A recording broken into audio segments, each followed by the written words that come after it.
Hello, everybody, and welcome back to That Eurovision site, Eurovision with a Slice of Life.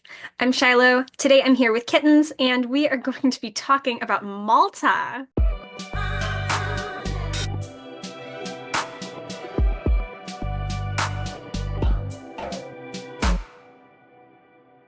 So, of course, I had to be on this recording. It is a long standing, I think now over a year long running joke that I am the Malta stan of That Eurovision site.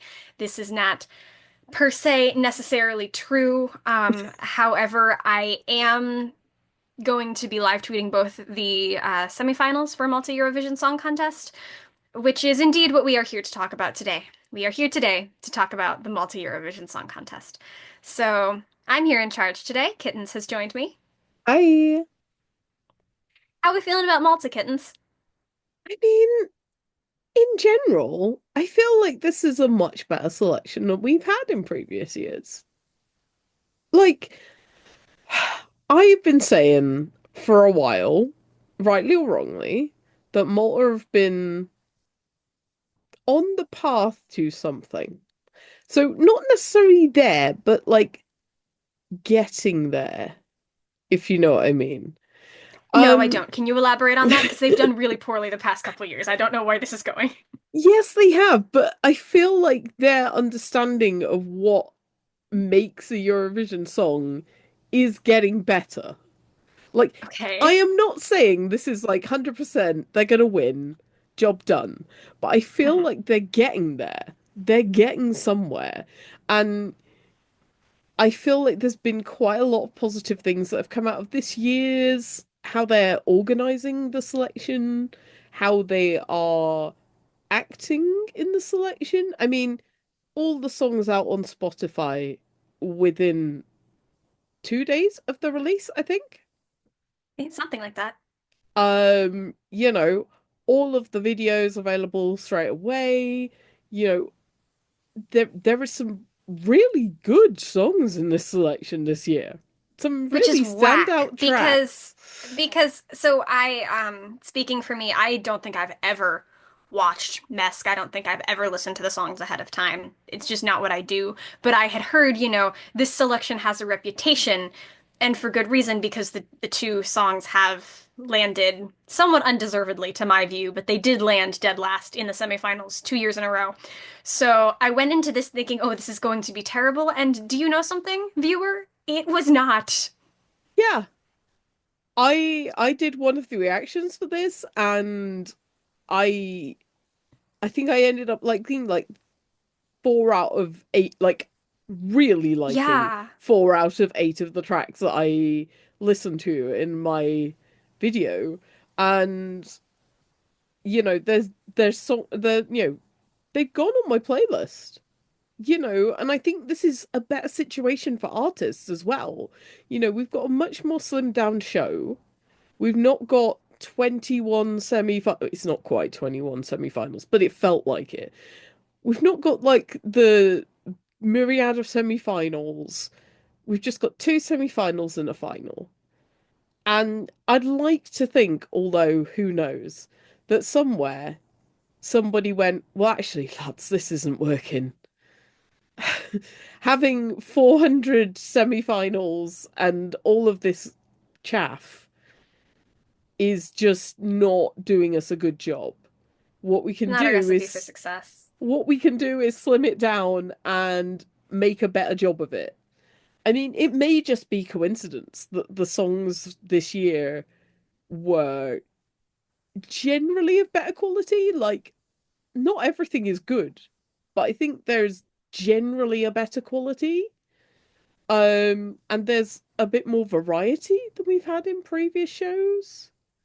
Um, Again, like I say, I don't think everything's good, but equally, I'm of the very much opinion that if everything in a national final appeals to me and me personally, then something is wrong. Uh, Because it. you do have some of the most unhinged music taste at that Eurovision site. After you and maybe also me. I mean, that's true, but also I think part of what makes the national final exciting is that you don't like some of the songs. Like Right. Yeah. No, I not understand that that's everything what you're should saying be for seriously. you. I also just wanted to make a stupid Yeah. joke because that's what we do here. Yeah, very much. Like I do think there is, just getting all the songs out on streaming is doing wonders. Just straight away. I think that is because a lot of the songs from previous years just haven't come out on streaming at all. A lot of the songs from previous years are essentially lost, um, for good or bad. Um, you know, a lot of them didn't used to come out until months after the contest. When people have got the money to get a recording of it done properly and get it actually out there. I think my favorite came out like 2, 3 months after the contest or something on last year. I was like, all the momentum's lost at that point. Like, so I think this is a better start. I mean, I'm not going to say that Malta are up there, but I am going to say that I think they're improving. Yeah, I definitely agree with the hopeful outlook here. Now, I did enjoy both of Malta's last two entries, the Busker and Sarabanici, and I thought that those last place placements were particularly undeserved. But even so, I am impressed at what Malta is thinking about sending this year. So why don't let's talk about the songs. Why don't we? Yeah, let's do that. Um, so do you have any favorites?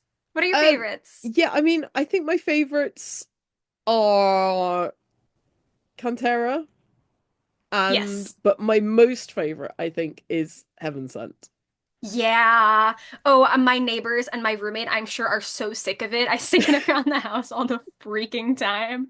Because it's like, it's built to cater to me. Because she does like the opera thing, and then she's doing like a sort of, she does this. There's a thing with her hands that she does in the video, and her song's just one of the later ones to come out. So I watched the video a lot. She goes like, did you do to me? And I just like that, like the motion of it just like gets like kind of stuck in my head sometimes in When a are we way that's getting the funny and it's Shiloh really catchy. TikTok?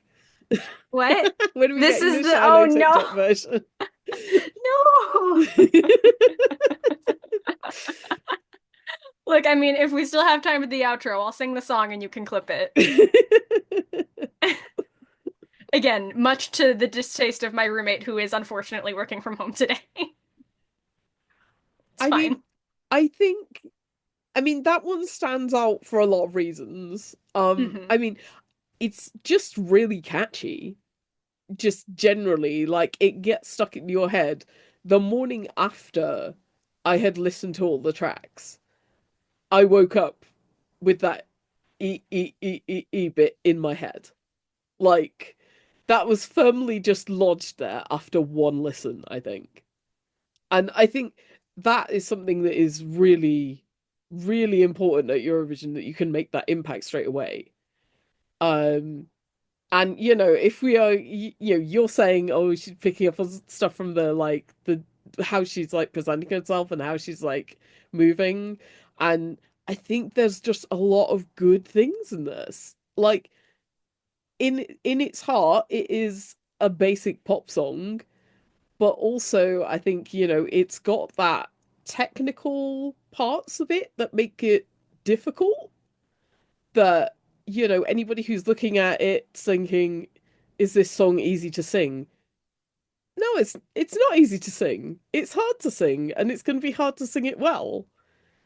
Also, I think as well we should do a shout out to one of the songwriters on it because of course it's Taya, of Taya and Yeah. Selena. So, um I think that's a great little soundbite on it.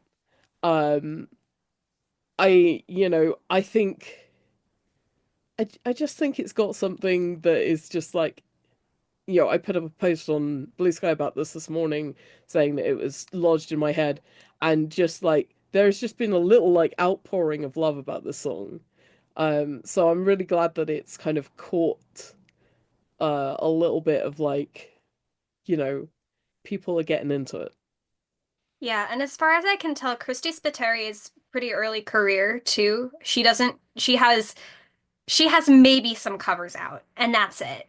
And so this is like it. I just imagine it's really nice for her to Mm, receive such love on her first go. Um, but why don't we talk about some of the other front runners? Do you want to talk about yeah. Cantera for a bit? Yeah, as long as I don't have to say the name of the song. I can say the name of the Yeah, you song. say the name of the song. La la ratatake, la la ratakaboom. Because I know that if I try and say that, I'll just fall over The all the broadcasters trying to pronounce it. the Estonian entry last Yes, year, it's gonna be which like I can that. also do. Have you've seen the compilation video of Yeah, that, yeah, right? yeah, yeah, It's yeah. good. I know what you mean. No, I just think this is this is very much you don't normally get this in Malta. This is an outside just this feels like it could have come from Moldova or something instead. Do you know what I And mean? that's a compliment. Yeah, I And like it's mean that hilarious that that's in a compliment, but also I know that it's a sincere compliment here. it is. This is from the school of stuff like Trenoletto. In the it's that like folky vibe, but with something you could absolutely sing while getting absolutely, and I mean this in the Plastered? best possible way, yes, completely pajamas. Pajama. I love how British people can say anything and it just means getting drunk. I was getting utterly duvet, darling. Um, but yeah, no, I think it's got that good folky vibe. It's got like if you put that on a Eurovision stage and people are watching it while, getting slightly trashed at home, they are going to be by the end of it like doing this. You just know it's going to happen. So I think it's got a good impact. I think it would be another good choice.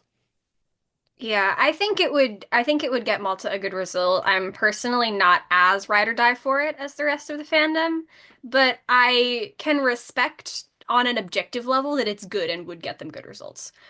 Um, so there's an elephant in the room that we have to address. Yeah, we should address that. Yeah. But before we address it, do you have any like sleeper faves or forbidden favorites or just stuff that you like that you haven't necessarily seen getting hyped other places?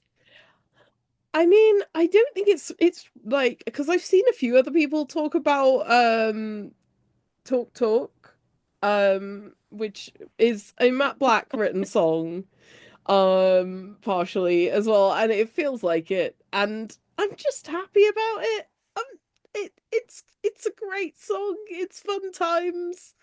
It's not like gonna change the world, but it's fun. You know, I think there is a lot of talent in this selection. Like there is a lot of artists who have really good voices. And not all of those are used to their best ability. I am looking at you, Nathan. There's a Um, variety of stage presence abilities as well. yeah. I mean, also Juno, I think is really Oh yeah, Juno is super good.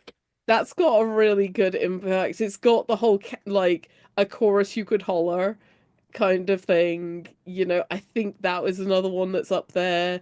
You know, I feel like I should probably talk about 365 because it makes me laugh every time they do the "you ain't dirty enough" thing. Um, Impeccable American accent there, kittens. Thank you. oh my God, it's so yeah. It they have to like deliver that with so much sass, otherwise it's just gonna come off silly. Um, but yeah, like there's a lot to love in this selection. I think for me, one of the songs that I have seen fly mostly under the radar, and this is going to get me a little bit laughed at, and I know this because it got me laughed at in the server. But Yo Listen by Martina Borg is actually kind of good.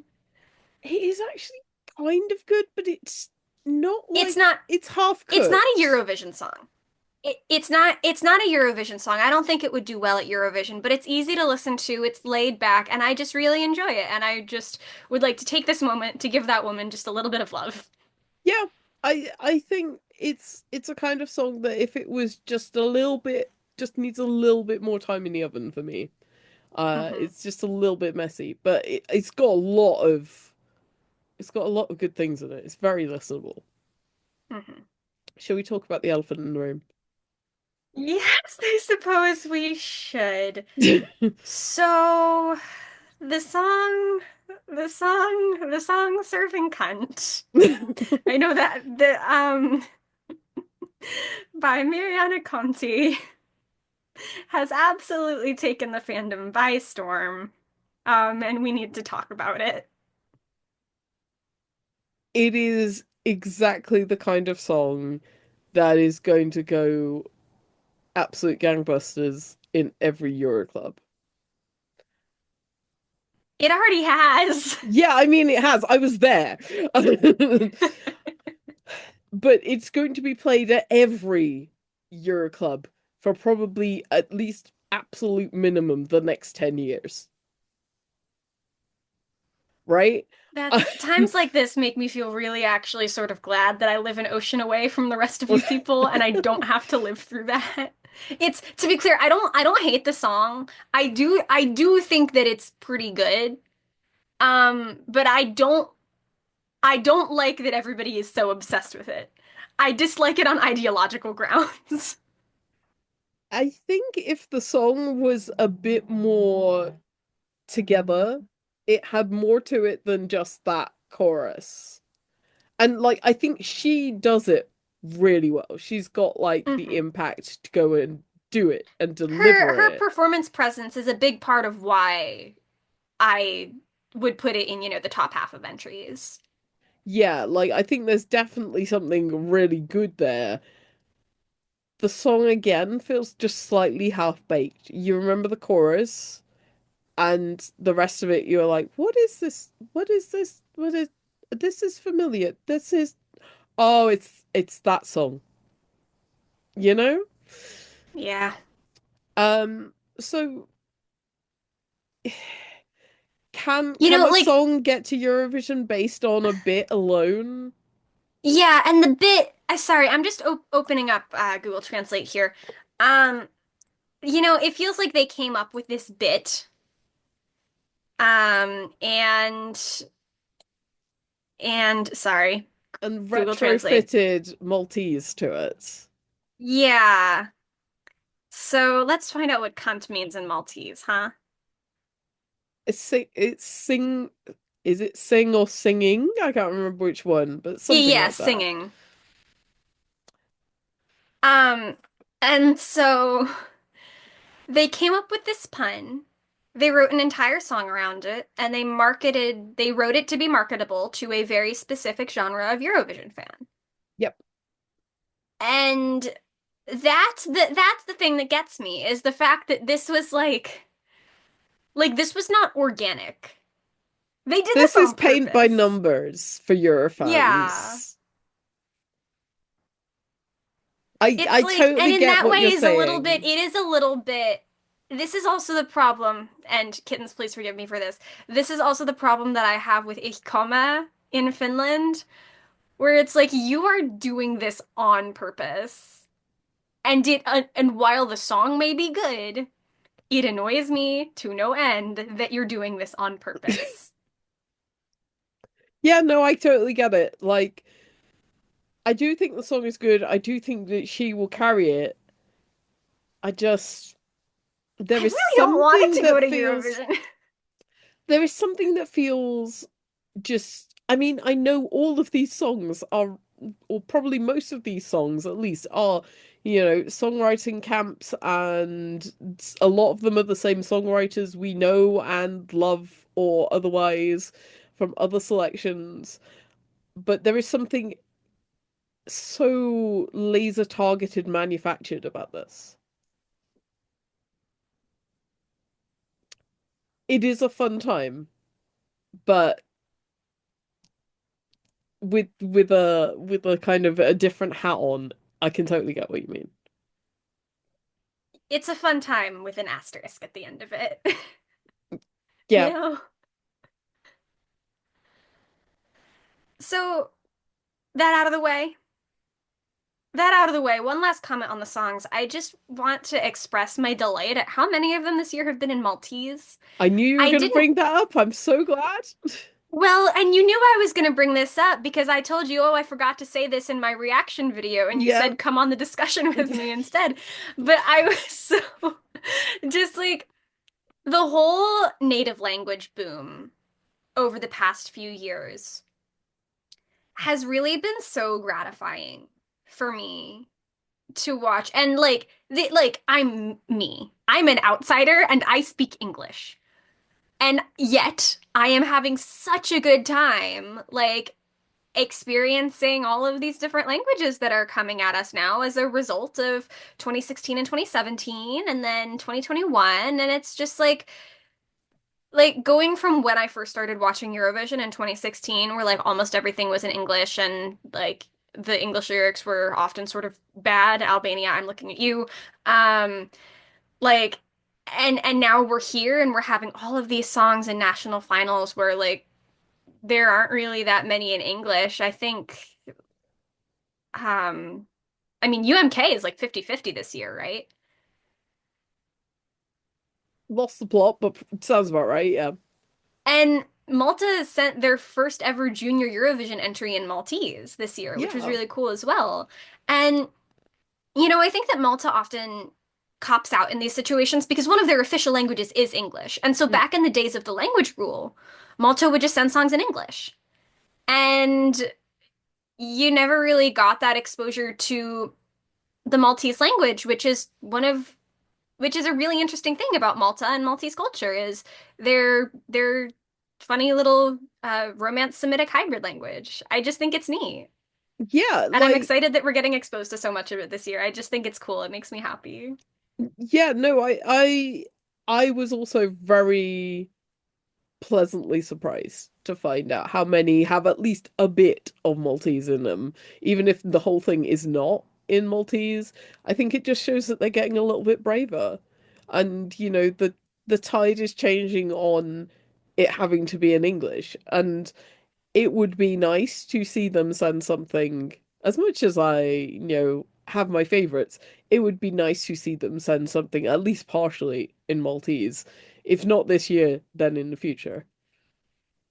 Yeah, well, I think of this year, Cantera, obviously, Hmm. Maltese. One of the other Maltese language frontrunners that has been brought up is also the Adria twins. Yeah.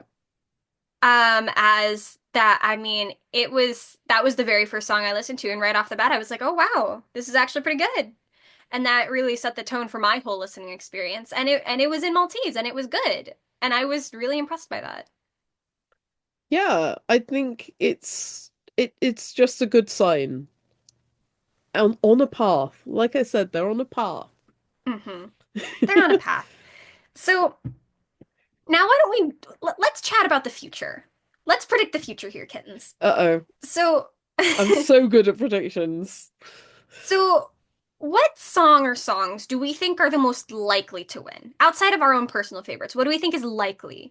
And how do we think any of those songs could or could not do at Eurovision? I think based on how things are, what is being discussed in the fandom. I know the fandom is only a tiny percentage of what is happening and stuff like that. We Christy Spiteri is has got to be up there. I can't see Kant not being up there somehow. I don't think it'll win, but I think it will be high up. Um, and Cantera, I think is going to be up there. I think also the Adria twins, it's likely to be up there as well. So I think that one's likely to stay up there. Beyond that, I don't really know. There's, Malta's gonna Malta. Something completely wild card could come out of this, and if that's the last year reference, or is it last year or the year before? Um, But that something completely wild card could have come out of nowhere and make a big impact. But yeah, I feel like those four are the likely candidates. Yeah, and I think so. We're really getting into the swing of national final season now. And I think that this year, on the whole, we've seen some really unexpected countries come out with very solid songs. We've also seen Um, some very unexpected countries come out with very poor selections. right. And I think this is the thing is that if things continue to go the way they're going, I do think that Malta would have a shot at qualifying for the final this year. Just in terms of like I think Malta is up there with Latvia and Estonia with just dumping a bunch of really good songs on us right out the gate and all of us being like, huh? Huh? And then countries that normally we understand to be, really good, really strong, or countries that we had higher expectations for, not following through so much. I think Yeah, that there's going to be sort of a shakeup in the order of things this yeah, year. And that can only be good for Malta, right? Because they've got nowhere to go but up. And I really hope that they can get up at least just a little bit. yeah. And based on the last few years, I feel like it's not massively been their fault. Like what they've put through in the last few years has actually been quite good. It's just not quite taken off. So, you know, sand off the edges, make things a little smoother, and you could have something that at least qualifies, and that is the basis of what we need. Yeah. So yeah, I don't know. What about your predictions? What about my predictions? Well, I don't think there's a part of me that really does not feel like Christy Spiteri is going to be able to do it. As much as that pains me, because that is my favorite song in the selection by far. I just like when something gets so hyped, and I think I said this on the Latvia recording as well about something else, that like if when a song gets so hyped, like it's gonna come fourth or fifth and break everybody's hearts. That's just what happens. And We're so all used to that, as yeah. badly, huh? We're all used to that. We're your fans, yep. Yeah, and so as badly as I want her to go, and as much as I think that she would be a really great choice, that they would be able to, I mean, there's all her song has so much like thematic imagery that like staging possibilities are just sitting right there. Um, I just don't know if it's gonna happen. I think that there's a world where Juno goes. I think there's a world where Juno does moderately well, qualifies. I I think there is a world where Cantera goes and qualifies. And I also think that there is a world where Kant gets selected and Martin Österdahl loses his fucking mind. I mean, I mean, I think that there is a world where Chrissy Spiteri goes, in that I think it's a potentially a jury points winner. In Mm. Malta, not talking Eurovision because we don't have to worry about jury in the qualifiers. Um, so there is that possibility in the back of my mind, but also it's Malta, so almost anything could happen. I kind of feel. Um, I do think Juno has it delivered really well. Juno has a really good possibility. I don't know why I didn't mention that one before. Um, but yeah, what they will do if Kant goes will be an interesting one. Whether they just Luke Black it and City Zenny it and just say serving and let the audience fill stuff in, will be an interesting approach. Well, it's the title of the song though. Like the title of the City Zany song was not Veggies and Pussy, you know? Like when it's the title of the song, you have to do a certain amount of committing to it. Yeah, I mean, it's, I suppose, what they will be able to do or not do on Saturday night family friendly television. It's going to be an interesting time if it wins. Hmm. And there are other songs out there that will also have really interesting times if they win. Yes, equally, yes. It's gonna be a fun year. Yeah. So I don't know. Do we have anything else to say about Malta? No, I think we're good. Yeah, just keep doing what you're doing, guys. I think it's working. Just a We're little rooting for more. you. We are We rooting for are. you. We want you to qualify at the very least, bestie. Yeah. So, thank you all very much for watching this video. If you enjoyed it, you can leave a like, you can leave a comment telling us about how our opinions are the most correct ever or about how wrong we are. Either of those are cool. You can also subscribe to our YouTube channel for more discussions just like this one, or to see reaction videos. Both Kittens and I reacted to a batch of the competing songs in Malta Eurovision Song Contest, so go and check those out. We have reacted to other national final songs as well. You can also check out our home website, www.thateurovisonsite.com, for all the latest Eurovision news, interviews, editorials, and more. The website is on social media at That Eurosite on just all the platforms. I'm not even going to try to list them because I always forget one. And we have a podcast. You can find the podcast, That Eurovision Podcast, on our website or at That Euro Podcast on socials. You can also listen to it on Spotify, Apple Podcasts, or wherever else you may choose to listen. Yeah. Kittens, do you want to tell them where to find you? No, no, no. They can find that Mm-hmm. in the description below. But yes, just thank you everybody for listening. Yeah. Thanks for watching. Bye bye. Bye.